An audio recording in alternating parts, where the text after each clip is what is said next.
น้าตัวนี้เลยมีแต่คนตะกี้เลยแมันเห็นเป็นนะเป็นแบบลักษณะคือเมืองนะว่าจุดไว้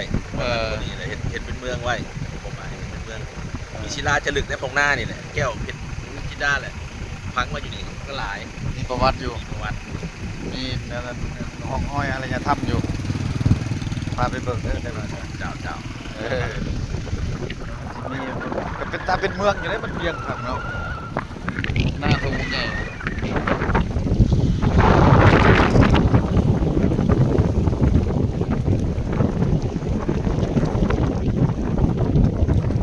กุ้มลงน้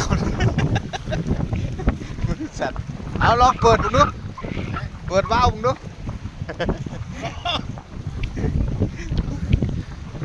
เจ๊มาใครเมาเนี่ยปล่อยน้ำเขาหน้าดิปล่อยน้ำเขาหน้าดูจักบาทจักใดชนะน้องเนี่ยเป็นอะไรพูดเป้าหมายเลยจะมันเยี่ยมชมหมดมันป่าตาลฝั่ง